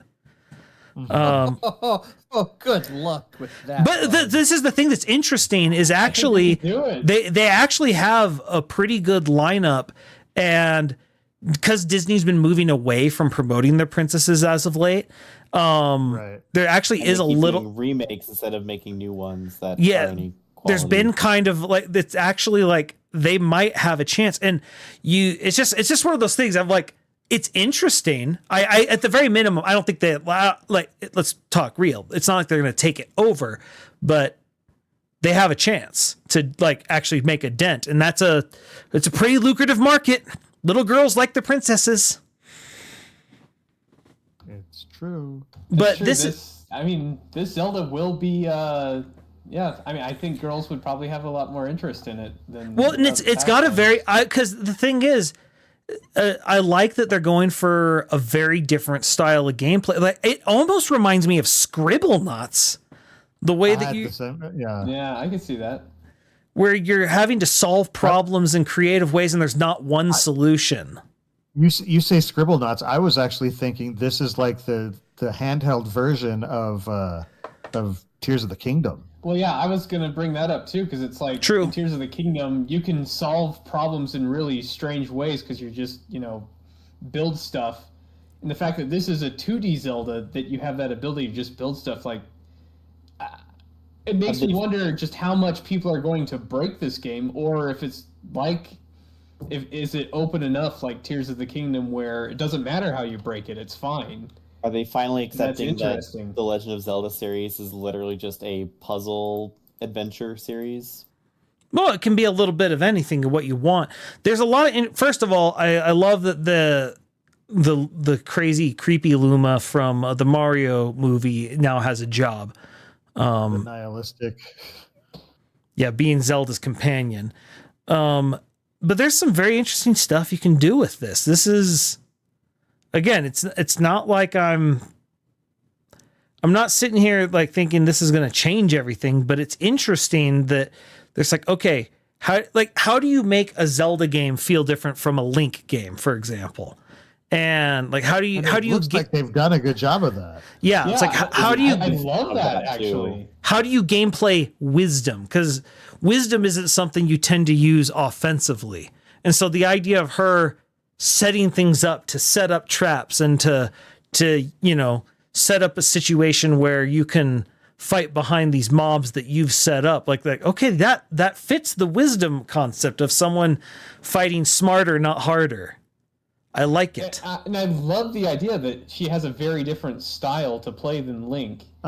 It's like, I love how the opening, it shows Link doing what Link does, being the absolute hero, saving the day, saving her, but then to see that doing so got him trapped and she's out to save him using her style. I love it. I love the concept. It doesn't look like you're playing Zelda or playing like a Zelda game with just a Zelda skin. Yeah. Yeah. Like it feels she's not just a reskinned Link. And I like that. They made her playstyle unique, and I think that's the right way to approach this, and it looks good. And there were some comments I saw that I thought was great. The whole like, my grandma will finally get the main character's name right. True. Which, no, there's just like, this is an interesting thing. I don't know if I'm going to pick this up, but I'm very interested to see what people do with it. I will, so you'll be able to play it if you want. Of course, the second favorite comment was that they should have named it The Missing Link. Legend of Zelda Missing Link. I would have loved if they called it Legend of Link. Well, that was another one I saw too, Legend of Link. Zelda's Awakening. No, wait. What if they just named it Link is Missing? Link is like Mario is missing? Oh, gosh. But I like that they're reusing the toy aesthetic from the remake of Link's Awakening. I'm not sure how I feel about that, actually. I don't know. So I like it, and here's why. I like it, but I'm not sure I wanted a second game with that aesthetic. And here's why. So what this does is it kind of differentiates it from the games like Tears of the Kingdom, because this feels like a handheld Zelda. This isn't the next big Zelda game. This is sort of the filler game while we're waiting for the next big Zelda game. I agree with that. I feel like it shouldn't but what I was getting at is I feel like wouldn't the Toon Link aesthetic work better? Because that's what most of the handhelds were. That's what 2 of the handhelds were. There were. This is their new direction that they've gone with. No. There was also 3, dude. There was also Phantom Hourglass, Spirit Tracks. Yeah, but Tri-Heroes. also, Are we talking Tri-Heroes? well, there was that too. Yes, that one too. That's not the one I was thinking of. I was thinking Link Between Worlds. The Link Between Worlds wasn't Toon Link aesthetic. That was a Link to the Past aesthetic. Well, it was, but I mean, like, as far as like the art style, though, it was Link to the Past art style. It was like a remake of Link to the Past, not remake, but it was like they pulled the palette. But the art style was still very much taken from the Toon Link series. I guess you disagree. I do disagree. Yeah. Okay. So changing the subject about this, I loved people have poured over the footage of this trailer and have figured out a lot of the mechanics by going into autistic detail over, various things. Zeltech has like a 20-minute video of all the things we know. And one of the things he pointed out, it's like you'll be able to, the number of items you can set is limited, but it grows over time. I'm like, how could you know that? And then he's like, look, the number of triangles following behind this tri character equals the number of things you can place, and some things cost more triangles than others. And he starts going through just by watching and seeing things reduce.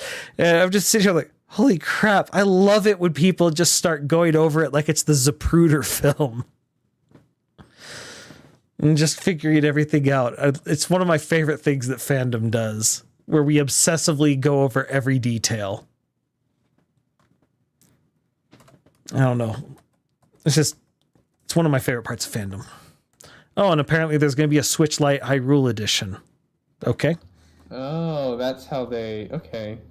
Well, that's how they kind of make it so you don't break the game too much. Okay, fair enough. Yeah. Well, come on. People figure out how to break it. But this is actually one... I can't wait to see how speedrunners break this game. Oh, yeah. Both me and Lizzie said that while we were watching, like, oh man, speedrunners are going to have a fun time with this one for sure. I can't wait till it's like, well, when you use the potted plant up against a wall, it pushes you through, and the game devs are just going to be like, how? One of my favorite series that's on YouTube, it's game, I think it's called like Game Dev Reacts or something, where they react to the speed runs. Yeah, where they bring a professional speedrunner in and they bring the game devs to watch them speedrun it.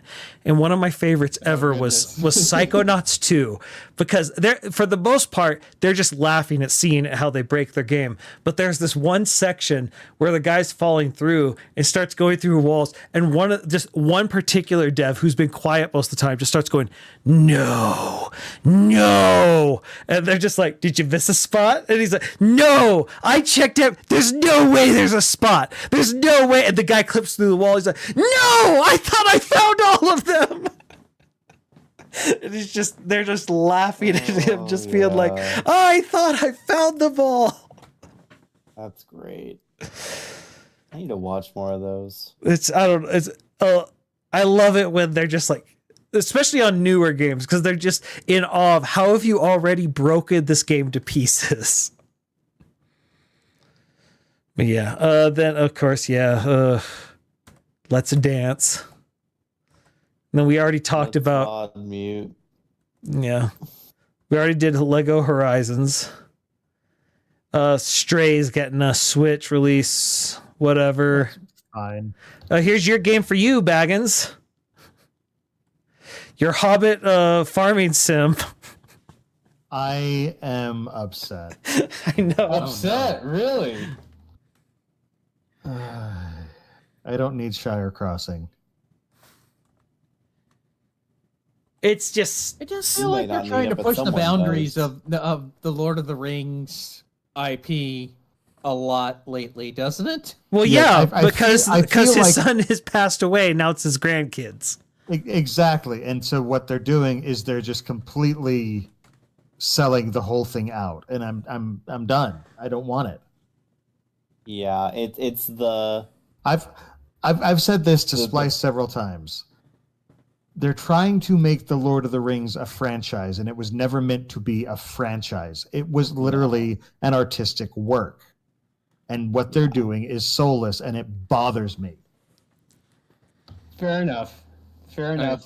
You're Also, not wrong. that's two crossing games now that I think about it in this direct, because there's the Shire crossing and there was also the Hello Kitty crossing. Oh, yeah, cozy games like that are going nuts right now. Yeah, but as It's 'cause what's on they're the cheap screen to now, make. though, I would Yeah. like to say the very last Phoenix Wright game that hadn't been released in the U.S. is now getting a U.S. release, Yes, indeed.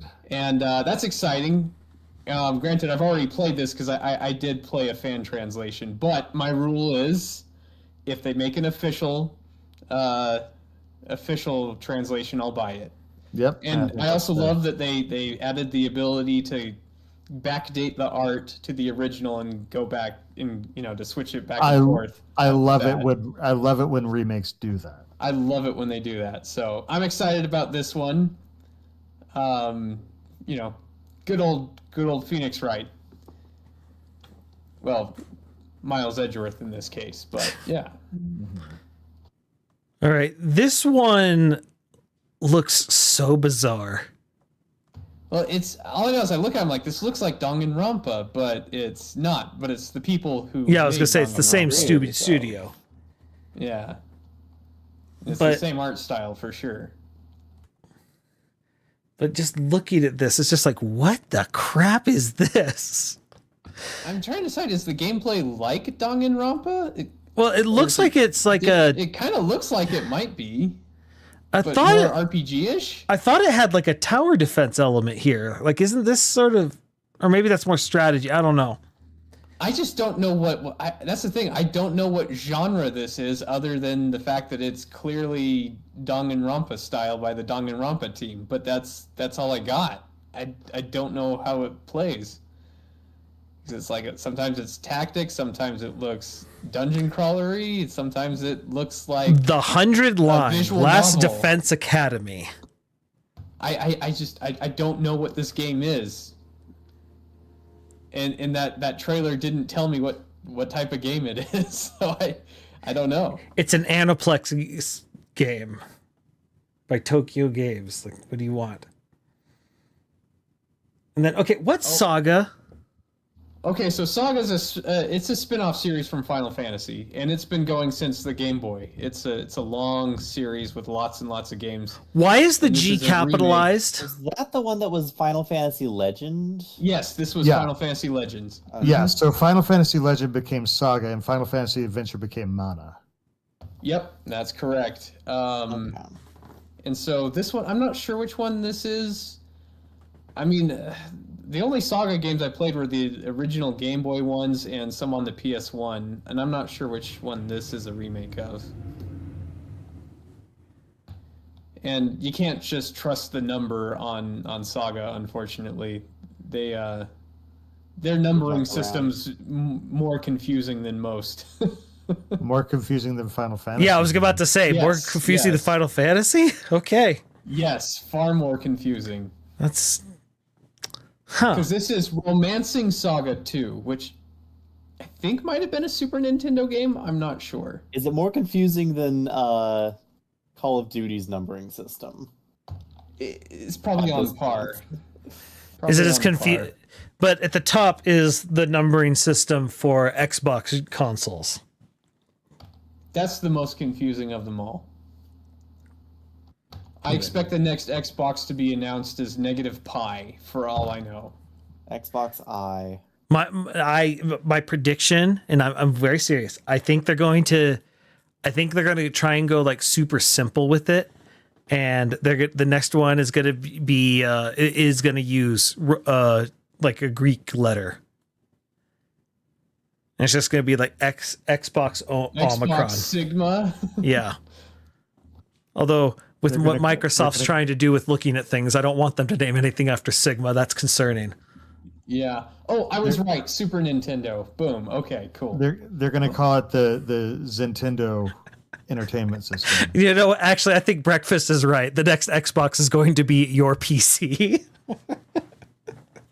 That's the way they're going. Yeah, no. I mean, that's not. And thank goodness for Untrue. that. Yeah, it is. All right. We are now here to the most important announcement of We're all. done. This is the end. We're done with the discussion. No, because finally, it's finally coming. Metroid 7 Prime years since 4. we got title drop. I was vibrating when I watched this trailer. Really? Yes. To be honest, I was shocked they announced it because at this point, I was convinced that it was going to be a Switch 2 title. Which, And heck, it may still be. Yeah. This may be, It still may be. but this could be cross-gen. But the fact that we didn't just see it, but we saw gameplay and what we're seeing shows a lot more cinematic gameplay with there being elements that are happening like during live play. But in this part in particular where Samus is going through and you're sort of above the space pirates, it reminds me a lot of like going through the ventilation shafts in like Arkham City. And so it's interesting. And I'm glad to see that they are finally paying off the teaser of Silex at the end of Metroid Prime 3. No, I was absolutely vibrating. It's funny because for me, I was thinking like, I thought to myself, if this was the first time they mentioned it, I would have been like ecstatically bouncing off the walls with hype. But just because because they had that brief announcement years and years ago, it was more like, finally it's in a direct, and that was kind of my reaction. It Really? It was more like a pressure valve releasing instead of a pressure valve being tightened up. I think I think they made a mistake when they first mentioned they were making it. Yeah, Well, I mean, to be fair, they weren't expecting to completely scrap it and start from the ground up again. Yeah. Fair enough. No, That's true. Completely agree. it was a mistake. But But the years of anticipation made it such that I couldn't get hyped from this announcement. It was more like, oh, about time. Cool. Finally. See, and I had the opposite reaction. Yeah. yeah, and so I mean, I'm excited. Don't get me wrong. It was just more like, oh, about time. yeah, the thing that's interesting just looking at this so far is one it's interesting because Dread it sort of took us into a whole new era of the 2D Metroid games. Because by the end of it, we have no more, there's no more Metroids and there's no more X-Parasite. There's one more Metroid. Well, yes. But There's always one more. but it's just like, that's interesting. This is interesting because Metroid Prime 3 ended the Phazon saga. So Yeah.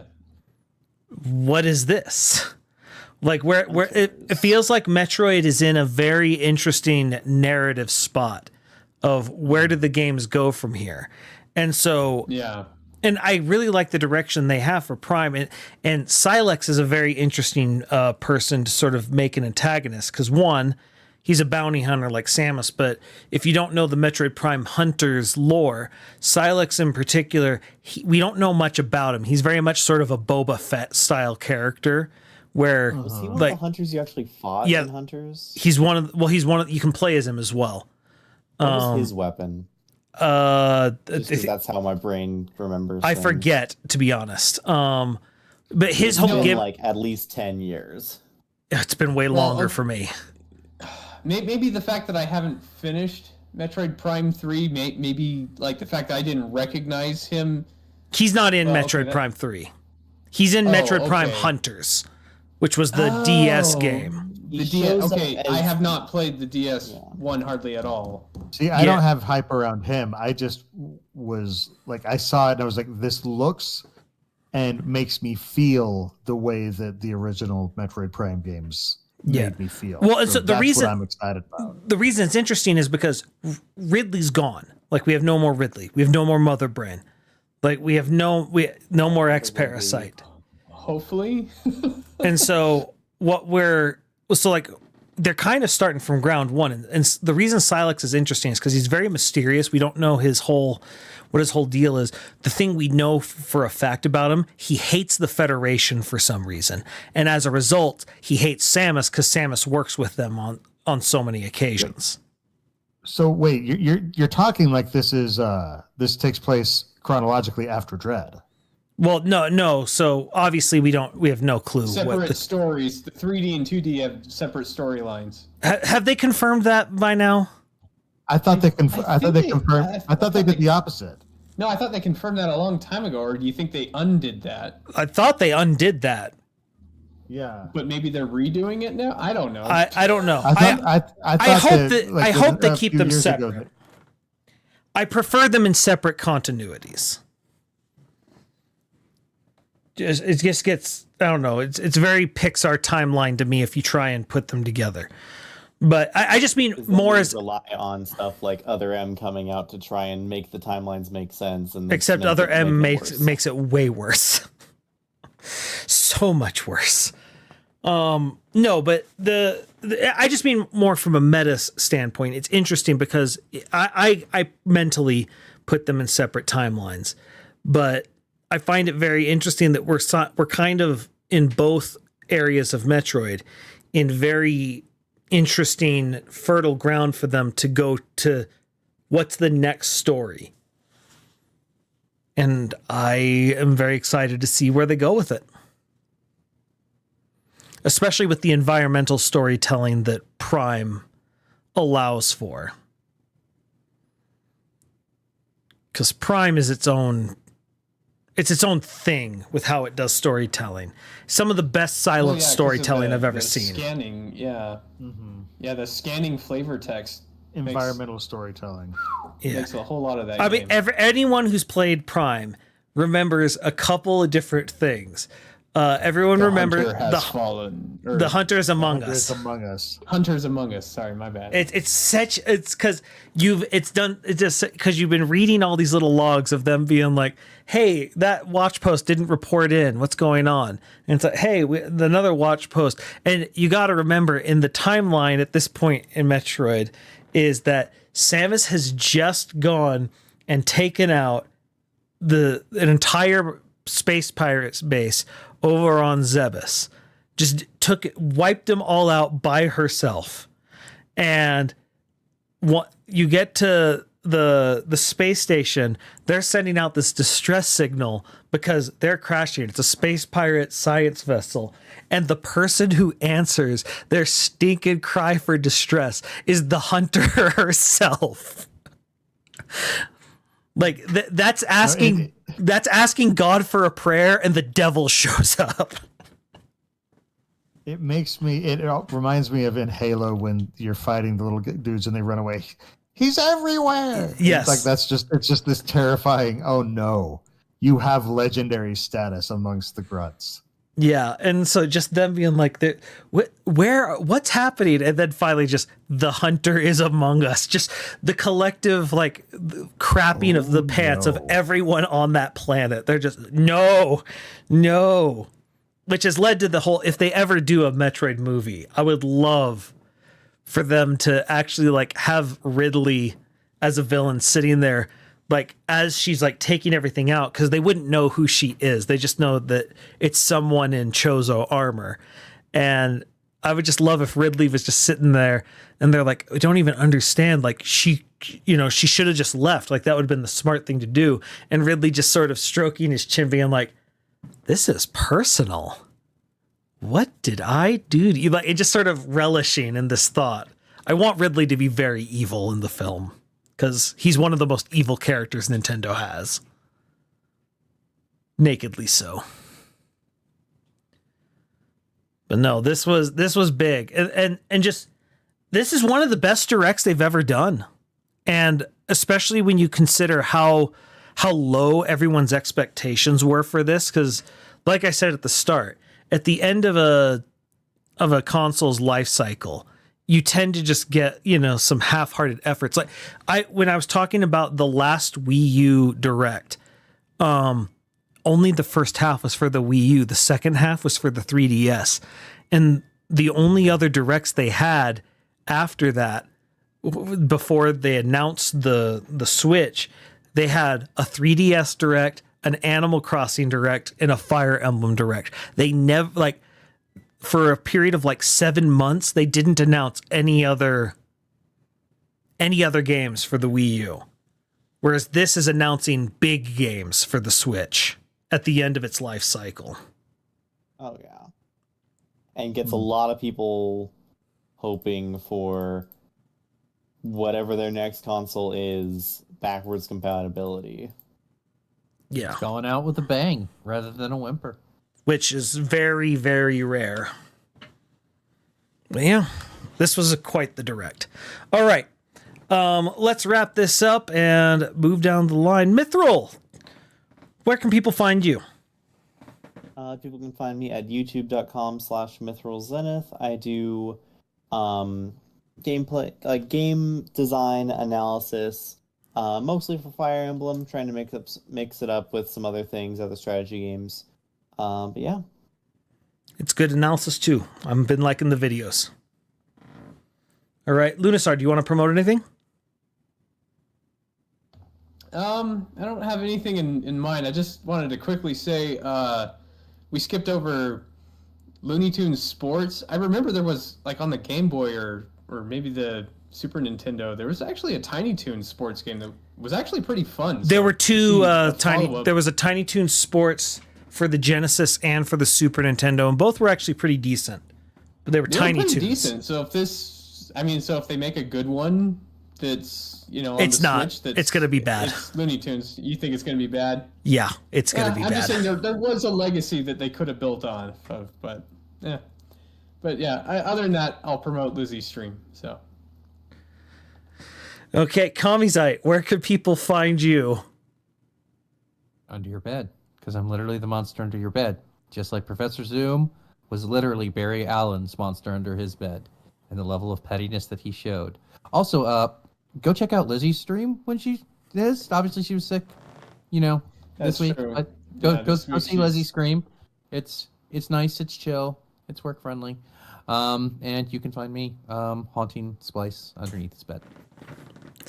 Thank you. Which is less work friendly. Very less work friendly. Baggins, what do you want to promote?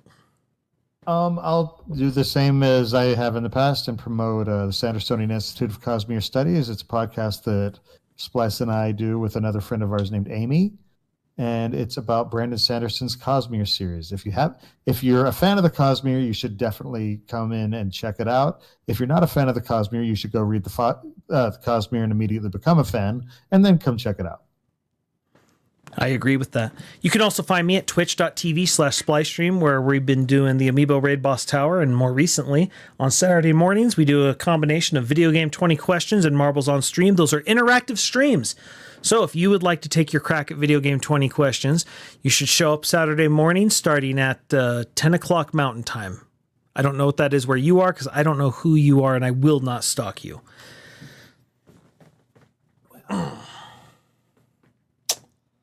Well, guys, much like Nintendo during this